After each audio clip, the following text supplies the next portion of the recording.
Hello నమస్తే. నేను journalist Srinivas. ఈరోజు వెలుగు పేపర్లో వార్తలు చూద్దాం. మొత్తం దాదాపు అన్ని పేపర్లలో నిన్న హైకోర్టు ఇచ్చిన సంచలనమైన స్టే పైన వార్తలున్నాయి. బీసీలకి స్థానిక సంస్థల్లో 42% రిజర్వేషన్ ఇస్తూ కాంగ్రెస్ ప్రభుత్వం జీవో నెంబర్ 9ని విడుదల చేసింది. విడుదల చేసి ఎన్నికల షెడ్యూల్ కూడా విడుదల చేసింది. ఎన్నికల నోటిఫికేషన్ నిన్న మార్నింగ్ 10:30కి వచ్చింది. First phase MPT ZPTC. ఒకవైపు నామినేషన్లు, ఇంకొక వైపు స్టే. అసలు ఈ బీసీలకు 42% రిజర్వేషన్ల కోటా పైన హైకోర్టు బ్రేక్ వేయటానికి బాధ్యులు ఎవరు అనేది రాజకీయంగా చూస్తే ఏ పార్టీ బాధ్యులు, ఏ ప్రభుత్వం బాధ్యులు? కేంద్ర ప్రభుత్వం, రాష్ట్ర ప్రభుత్వం, లేదా కాంగ్రెస్ పార్టీయా, బీజేపీ, బీఆర్ఎస్ఆ అనే ఒక చర్చ. అసలు బీసీలు ఎవరిని దీంట్లో బాధ్యులు చేయాలి, బీసీలు ఎవరిని ప్రశ్నించాలి, ఎవరిని నిలదీయాలి అని ఒక క్లారిటీ లేకుండా కాంగ్రెస్ పార్టీ ప్రభుత్వం ఒక గందరగోళాన్ని సృష్టించింది. చిన్న లాజిక్ను కూడా మిస్సారు. 42% డైరెక్ట్గా జీవో చేస్తే కుదరదు, అది నిలబడదు అని తెలుసు. ఏమాత్రం కొంచెం లీగల్ నాలెడ్జ్ ఉన్న వాళ్ళకైనా తెలుసు. ఎందుకంటే 50% క్యాప్ ఉంది.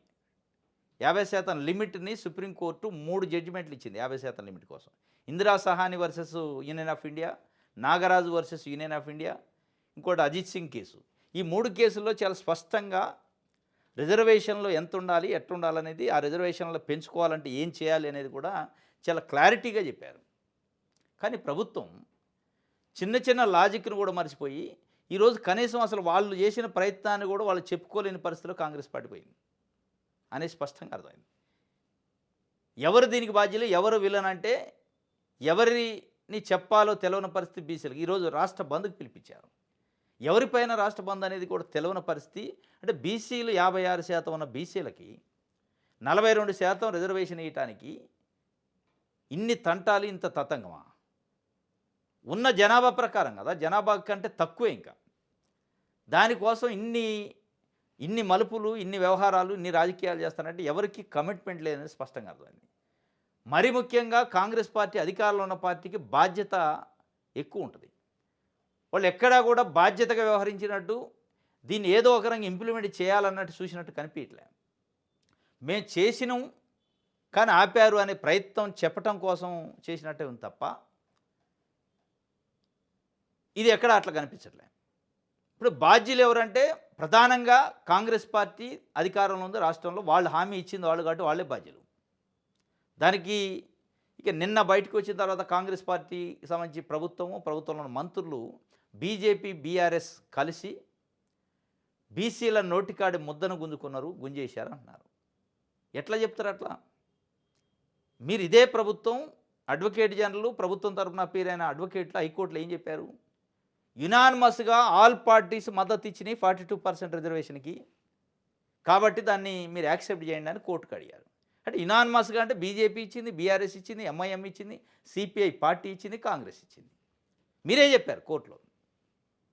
అన్ని పార్టీలు యునానిమస్గా బిల్ పాస్ చేసి గవర్నర్కి పంపినాం, బిల్ పాస్ చేసి రాష్ట్రపతికి పంపినాం అన్నాక ఏ పార్టీ అన్నా, ఏ ఒక్క సభ్యుడైనా బీసీ రిజర్వేషన్ వ్యతిరేకించిన వాళ్ళు ఉన్నారా ఆన్ హౌస్? అది కదా రికార్డు. మరి ఏ పద్ధతిలో మీరు చెబుతారు వాళ్ళు వ్యతిరేకించారు వీళ్ళు అంటే? మీ తప్పుని కప్పించుకోవడానికి ఎవరినో దోషిగా చూపించే ప్రయత్నం చేస్తే బీసీల కడుపు నిండదు. బీసీల నోటికాడి ముద్దను పలానోళ్ళు గుంజుకుంటారంటే అంత ఈజీగా బీసీలే నమ్మరు. అది కాదు మీరు చేయాల్సింది. నోటికాడి ముద్దని కరెక్ట్గా పెట్టే స్థానంలో మీనున్నారు, పెట్టలే మీరు. Simple logic. ఆ జీవో నిలబడదని తెలుసు, 50% క్యాప్ ఉందని తెలుసు. 50% క్యాప్ను అధిగమించి చేయాలి అంటే పార్లమెంట్లో 9th షెడ్యూల్లో బిల్లును పెట్టించాలని తెలుసు. ఇవన్నీ చేయకుండా, కేంద్రం పైన పోరాటం చేయకుండా, మీరేదో తూతుమంతనం చేసి, ఇప్పుడు ఒక విద్యార్థి ఉన్నాడు, ఇంటర్మీడియట్లో రెగ్యులర్ కోర్సులో జాయిన్ కావాలి. ఏం పాస్ అయి ఉండాలి? 10th క్లాస్ పాస్ అయ్యి మెమో ఉంటే వాళ్ళు ఇంటర్మీడియట్లో అడ్మిషన్ ఇస్తారు. 10th క్లాసు పాస్ కాకుండానే నేను పోయి ఇంటర్మీడియట్ అడ్మిషన్ ఏదో మసిపూసి మారేడికాయ తీసుకుంటే ఈరోజు బయటపడితే తీసేస్తారు అడ్మిషన్. అదే జరిగింది. చిన్న లాజిక్. 10th క్లాస్ పాస్ అయినోడే ఇంటర్మీడియట్లో జాయిన్ అవుతారు అనేది ఎవరినైనా తెలిసింది. అట్లా బీసీలకు 42% చేయాలంటే జీవోతో కాదు, పార్లమెంట్లో పెట్టాలి, 9th షెడ్యూల్లో ఇన్సర్ట్ చేయాలనేది స్పష్టంగా ఉంది. ఇదంతా తెలిసే మీరు చేశారు. ఇది ఇంకో చర్చ కూడా జరుగుతుంది. సెప్టెంబర్ 30లో స్థానిక సంస్థల ఎన్నికలు నిర్వహించాలి అని కోర్టు డెడ్ లైన్ పెట్టింది. కోర్టు కంటెంప్ట్ ఆఫ్ కోర్ట్ అయింది కాబట్టి మేము ఒక ప్రయత్నం చేసినాం, జీవో ఇచ్చినాం, మీరే ఆపారు కాబట్టి ఇంక మేమేం చేస్తామని ఆ కోర్టు కంటెంప్ట్ ఆఫ్ కోర్టు నుంచి తప్పించుకోవడానికి చేసినాను ఒకటి, లేదు మేము చేసినాం బీజేపీ బీఆర్ఎస్ ఆపింది అని చెప్పుకోవడానికి ఒకటి. ఈ రెండింటికే ఉపయోగపడేది తప్ప ఈ ప్రయత్నం అంతా వృధా. బీసీలకి ఇందులో 1% కూడా ఉపయోగపడేది లేదు, కేవలం మీ ప్రచారం కోసం ఉపయోగపడదు. ఆయన నోటి కాడ ముద్దను గుంజుడు, ఈయన నోటి కాడ ఇవన్నీ ఉట్టిముచ్చట్లు. మీరు చేస్తుంటే మీరు కరెక్ట్గా చేస్తే ఎవరో వచ్చి నోటికాడ ముద్దను గుంజేదాకా ఎందుకు చేయాలి? జీవో ఇచ్చారు, దాని తెల్లారి నుంచి బీసీ మంత్రులు కాంగ్రెస్ పార్టీ నాయకులు చెప్తున్నారు ఎవరు కోర్టుకు పోవద్దు, ఎవరు కోర్టుకు పోవద్దు. అంటే కోర్టుకు పోతే ఆగిద్ది అని మీకు తెలుసు, తెలిసే చేశాను. దీంట్లో ప్రధాన బాధ్యులు ఎవరంటే కాంగ్రెస్ పార్టీ. ఎందుకంటే అధికారంలో ఉంది, కామారెడ్డి డిక్లరేషన్ ఇచ్చింది వాళ్ళు. కామారెడ్డి డిక్లరేషన్లో ఇట్లా జీవోలు చేస్తామని చెప్పలే, చట్ట ప్రకారం 42% రిజర్వేషన్ ఇస్తానని చెప్పారు. చట్ట ప్రకారం మీన్స్ పార్లమెంట్లో చట్టం చేయాలి, 9th షెడ్యూల్లో ఇన్సర్ట్ చేయాలి, అప్పుడే అది చట్ట ప్రకారం. ఈ జీవోలు చట్ట ప్రకారం కావు. ఆన్ రికార్డ్ మీరు హైకోర్టులో చెప్పిన తర్వాత అన్ని పార్టీలు మద్దతు ఇచ్చినని మళ్ళీ వేరే పార్టీలు మీరు దోషిగా ఎందుకు చూపిస్తారు? మీరు అన్ని పార్టీలను తీసుకొని ఇప్పుడు ఢిల్లీకి పోయారా? అన్ని పార్టీలు మద్దతు ఇచ్చినాయి కదా, ఆ బిల్లు పట్టుకొని మళ్ళీ అదే పార్టీల నాయకులను ఎంటబెట్టుకొని మోడీ దగ్గరకు, అమిత్ షా దగ్గరకు పోయి ఇది బిల్లు, దీన్ని కంపల్సరీ చేయాలి, లేదంటే మేము ఢిల్లీ వదిలి వెళ్ళం అని చెప్పారా? హర్యానా, పంజాబ్కు సంబంధించిన రైతులు 7 నెలల పాటు, కేవలం రైతులే వాళ్ళు, ఏ రాజకీయ పార్టీ నాయకులు, 7 నెలల పాటు గాసం కూడా వెంటనే తెచ్చుకొని అక్కడే వండుకొని తినరు. ఆ పరిస్థితి మీరు చేశారా? 7 రోజులు చేయలే. సోనియా గాంధీ పైన, రాహుల్ గాంధీ పైన నేషనల్ హెరాల్డ్ కేసులో ఈడీ కేసు పెడితే రాష్ట్రాన్ని స్తంభింపజేసింది కాంగ్రెస్ పార్టీ. ఏం బీసీల కోసం ఆ మాత్రం చేయలేరా? ఢిల్లీ పోయి ఏ రోజున రాష్ట్రంలో ఒక ధర్నానో, ఢిల్లీలో ఒక ధర్నానో పెద్ద ఎత్తున చేశారా? నామమాత్రం చేశారు. కాబట్టి మీ కమిట్మెంట్ పైన అనుమానం ఉంది. ఇది మొత్తానికి రిజర్వేషన్ల పైన హైకోర్టు స్టే ఇచ్చింది. స్థానిక ఎన్నికలకు బ్రేకు, 4 వారాల్లో కౌంటర్ వేయాలని రాష్ట్ర ప్రభుత్వానికి నోటీసులు. ఇక ఇలా నామినేషన్లు అలా వాయిదా. ఎంత దౌర్భాగ్యం అంటే, మొన్న హైకోర్టులో వాదనలు నడిచినాయి.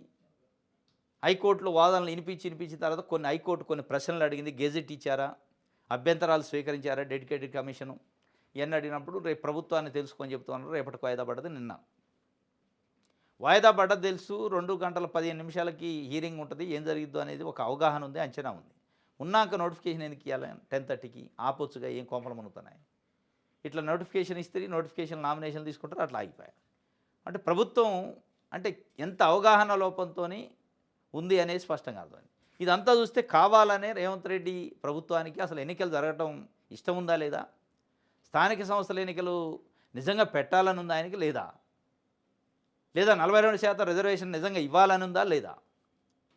లేదా ఇస్తున్నట్టు నటించి ఎవరి మీద దొబ్బేసి నడిపిద్దామని చూస్తున్నారా అనే ఒక అనుమానం అయితే వస్తుంది. ఆ అనుమానాన్ని నివృత్తి చేసుకోవాల్సిన బాధ్యత ఇప్పుడు కాంగ్రెస్ పార్టీ పైన పడది. మీరు అంటున్న రేంజ్లో రాష్ట్ర వ్యాప్తంగా ఉన్న బీసీలు మా నోటికాడ ముద్దని బీజేపీ గుంజుకుందో, బీఆర్ఎస్ గుంజుకుందో అంటలే. బీజేపీ గోడ మీద పిల్లి లెక్క వ్యవహరిస్తుంది. కానీ ఆ బీజేపీ గోడ మీద పిల్లి లెక్క వ్యవహరిస్తుందని కూడా చెప్పుకోలేని పరిస్థితులు కాంగ్రెస్ పార్టీ ఉంది.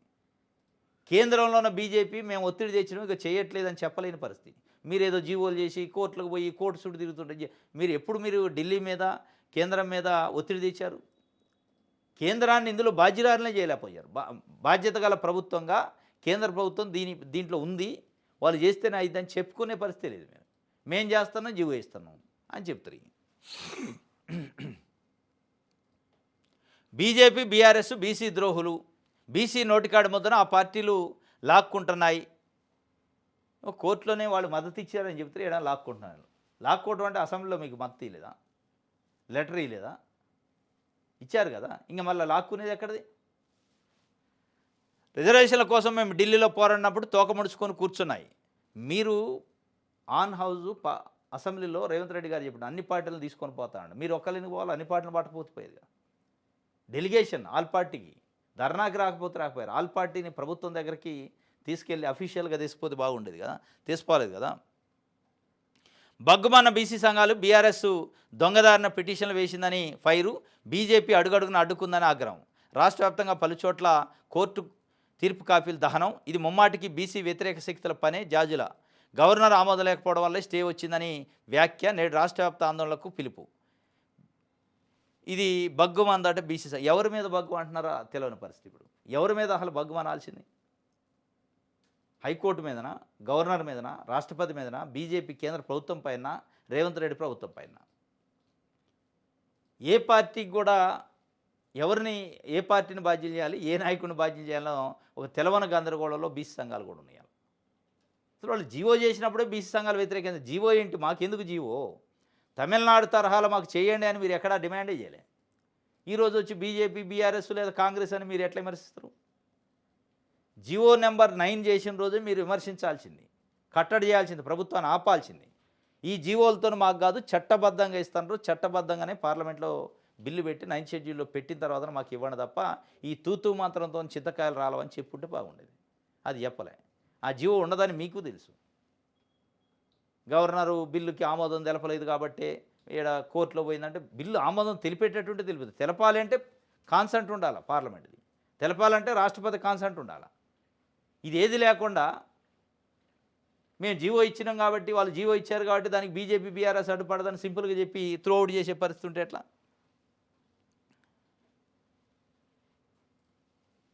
రైట్, ఆంధ్రజ్యోతి చూద్దాం.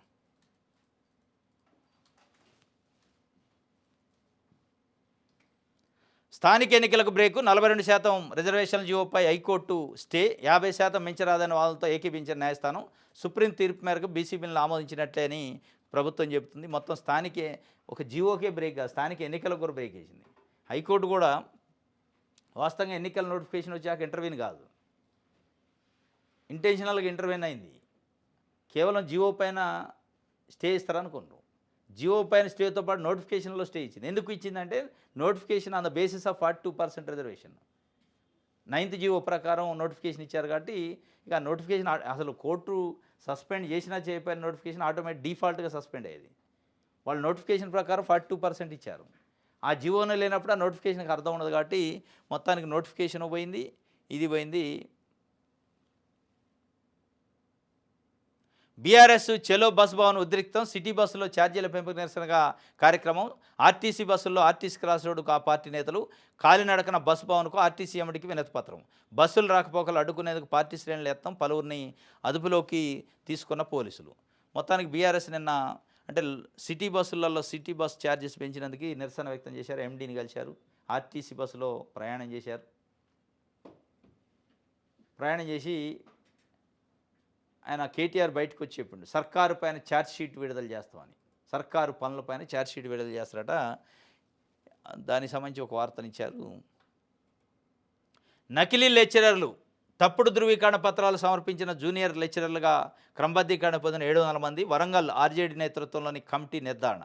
అప్పట్లో తలా 5 లక్షల దాకా నేతలకు, బోర్డు అధికారులకు నకిలీలు ఇచ్చుకున్నట్టు ఆరోపణలు. ఉద్యోగాలు కాపాడుకునేందుకే తాజాగా మళ్ళీ డబ్బులు పోగేస్తున్నట్టు వినికిడి. నకిలీలపై చర్యలు చేపట్టకుండా ఉండేందుకు ఉన్నతస్థాయిలో బోర్డు అధికారులపై ఫైరోలు. సీఎం దృష్టి పెట్టాలని నిరుద్యోగ చేసి డిమాండ్ చేసింది. నకిలీ లెక్చరర్లు 700 మంది ఉన్నారట. అంటే మనోళ్ళు చెప్తుంటారు ప్రభుత్వ విద్య అద్భుతంగా ఉంది, నాణ్యమైన విద్యను అందిస్తున్నాం మేము. విద్యకి ముఖ్యమంత్రి గారు చెబుతారు నేను విద్యాశాఖను దగ్గర పెట్టుకుంది అందుకు విద్యను అద్భుతం చేయాలని.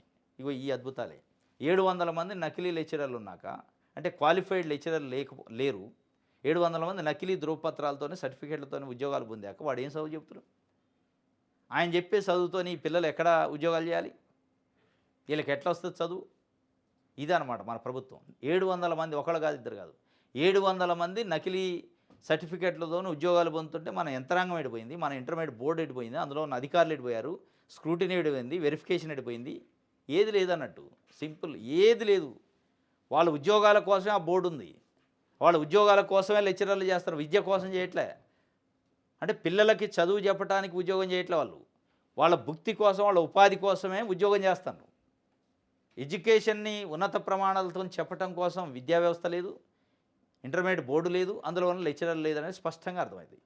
700 మంది కళ్ళు కప్పిచ్చారు, అధికారులు తెలవకుండా వస్తారు. అధికారులు ఒక్కొక్కళ్ళు 5 లక్షలు, ఒక్కొక్క తలకాయకి 700 మంది 5 లక్షలు వేసి అధికారులకు డబ్బులు లంచం ఇచ్చారట. అయిపోయాయి మాఫీ. అంటే ఏ అధికారికైనా కమిట్మెంట్ ఉందా?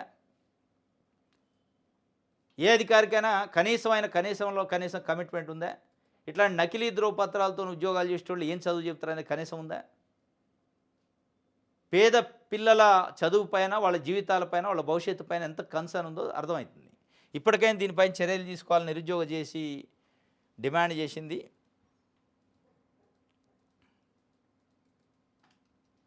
హర్యానా డీజీపీపై కేసట, సీఎంకు దళిత ఐపీఎస్ అధికారి పురణ్ కుమార్ భార్య లేఖతో ఎట్టకేల కేసు. తన భర్త ఆత్మహత్యకు డీజీపీ చతుర్జిత్ కపూర్, ఎస్పీ నరేందర్లే కారణమైన ఆరోపణ. కొందరు సీనియర్లు కులవివక్షతో వేధింపులకు గురి చేశారనే ఆవేదన. డీజీపీ డైరెక్షన్లో పురణ్ కుమార్పై కుట్ర పన్నారని వెల్లడి. హర్యానాలో ఒక ఏడీజీ స్థాయి అధికారి నిన్న ఆత్మహత్య చేసుకున్నాడు. సూసైడ్ చేసుకొని చనిపోయాడు. ఐపీఎస్ ఆఫీసరు, ఒక దళితుడని కించపరిచారు. తెలుగోడు ఆయన, ఆంధ్ర. అంటే ఏ స్థాయికి పోయినా కులము వివక్ష అది కనపడుతుంది. స్వయంగా మళ్ళీ ఎవరు హక్కుల్ని చట్టాలను కాపాడాల్సిన డీజీపీ, ప్రజల హక్కుల్ని ప్రజలకి రక్షణ కల్పించాల్సిన ఐపీఎస్ ఆఫీసరు ఆత్మహత్య చేసుకొని చనిపోయేదాకా వాళ్ళ పై ఆఫీసర్ డీజీపీ అరెస్ట్ చేసిందంటే ఏ స్థాయిలో కుల వివక్ష ఉందని అర్థమవుతుంది. మళ్ళీ ఆయన చిన్న సన్న ఆఫీసర్ కాదు, ఐపీఎస్ ఆఫీసరు, కాబోయే డీజీపీ కూడా. ఆ స్థాయి ర్యాంక్ ఉంది ఆయనకి. వాళ్ళ Mrs IAS officer, highly educated, ఇద్దరు ఐఏఎస్ ఐపీఎస్ ఆఫీసరు భార్యాభర్తలు. ఆ స్థాయిలో ఉన్న అధికారినే దళితుడు అని వేధించారంటే ఇక ప్రజలకి వీళ్ళు ఏం సేవ చేస్తారు? వీళ్ళు ఎట్లా అధికారులు అవుతారు? మనం ఏ వ్యవస్థలో ఉన్నాం? మనం చెప్పే సామాజిక న్యాయము సబ్కా సాత్ సబ్కా వికాస్ అంటాడు నరేంద్ర మోడీ. ఎక్కడుంది సబ్కా సాత్ సబ్కా వికాస్? అందరూ సమానం అయితే ఒక రాష్ట్ర డీజీపీయే వాళ్ళ కింద పనిచేసే ఐపీఎస్ ఆఫీసర్ని చనిపోయేదాకా వేధింపులు చేసిందంటే ఏ స్థాయిలో కులం పునాదులు ఉన్నాయనేది అర్థమవుతుంది. చాలా దురదృష్టం. భారతదేశంలో ఒక ఐపీఎస్ ఆఫీసరు కుల వేధింపులకు గురై చనిపోవటం అనేది మొత్తం వ్యవస్థ 75 సంవత్సరాల స్వతంత్ర భారతదేశం సిగ్గుతో తలదించుకోవాలి. హర్యానా రాష్ట్రంలో జరిగింది. తెలుగు సంబంధించి వాళ్ళ భార్య ఐఏఎస్ ఆఫీసర్, ఆమె లెటర్ రాసింది. అప్పుడు డీజీపీ పైన కేసు నమోదు చేశారంట. కానీ కేసు నమోదు చేసినా కానీ ఏముండదు. ఇక ఆ స్థాయిలో ఆయన ఒక ఐపీఎస్ ఆఫీసర్ని చనిపోయేదాకా వేధించాడంటే కేసు నమోదు చేశాక ఆమెను కూడా బతకనిస్తారా? వ్యవస్థలను ఎంత మేనేజ్ చేస్తారు అనేది అర్థమవుతుంది. రైట్, సాక్షి చూద్దాం.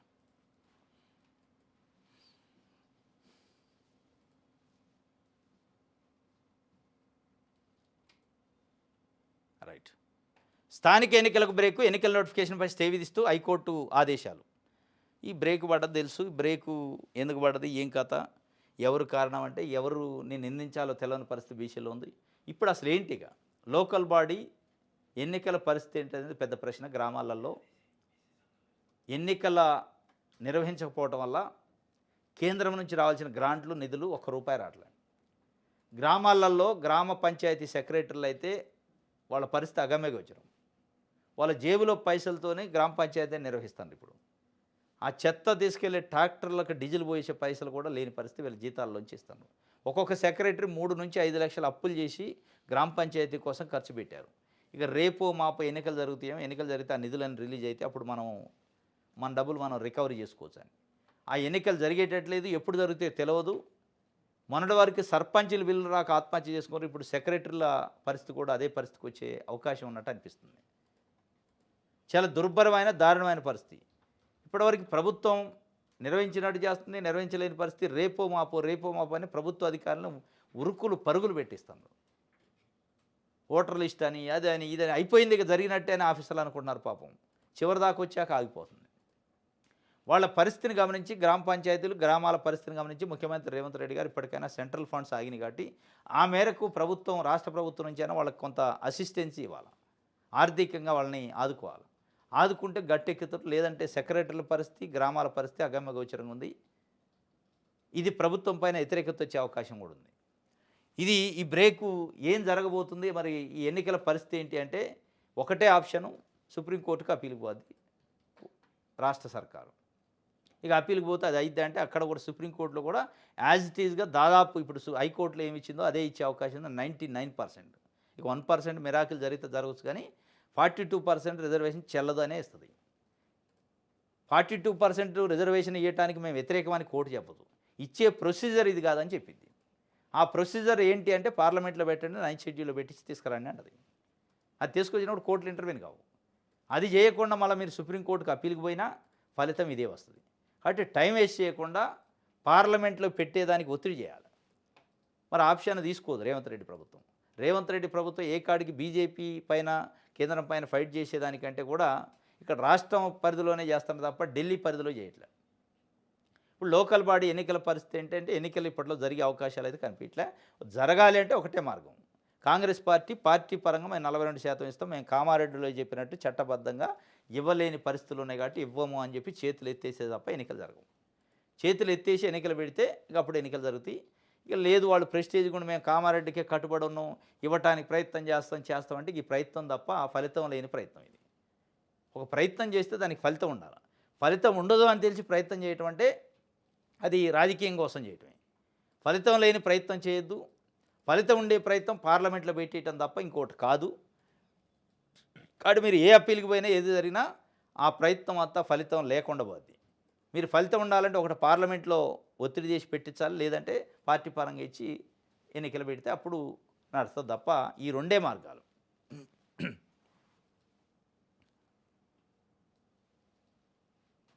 రైట్.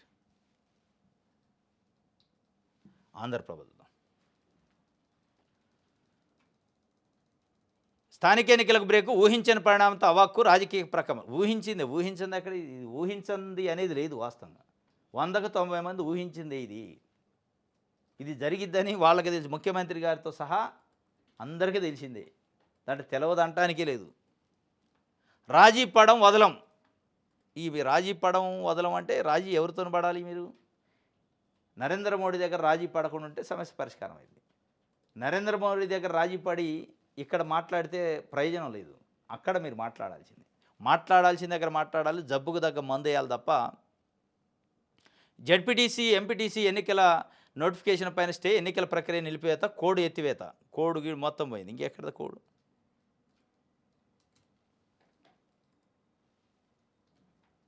రైట్.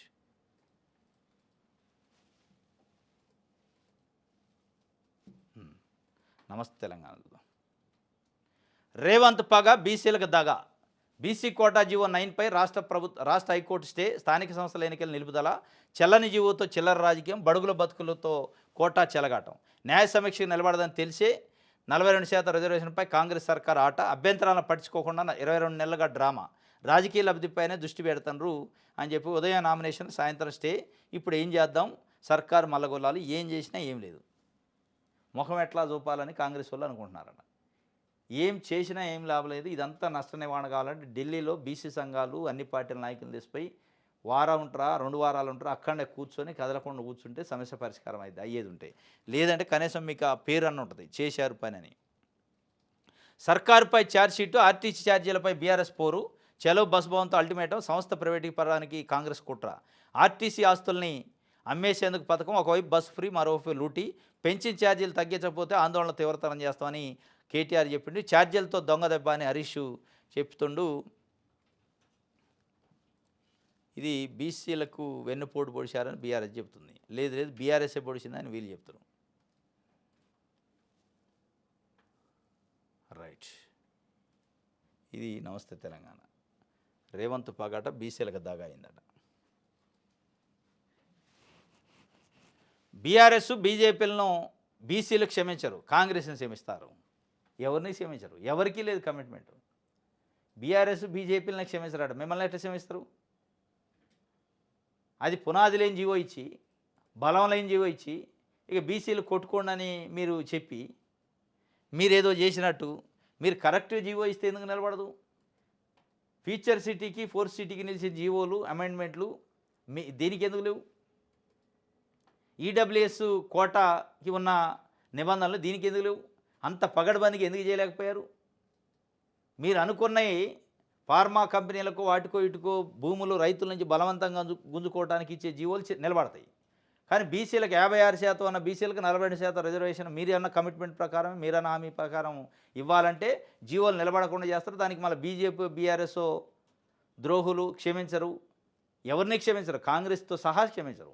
మీరు ఇచ్చింది హామీ ఇచ్చింది, మీరు కామారెడ్డి డిక్లరేషన్ ఇచ్చింది, మీరు అమలు చేయాల్సిన పద్ధతులు అమలు చేయకుండా, జబ్బు ఒకటైతే మందు ఒకటి వేసుకుంటూ, చేయాల్సిన పని చేయకుండా, చేయాల్సిన ఉద్యమం చేయకుండా క్షమించరంటే ఎవరిని క్షమించరు.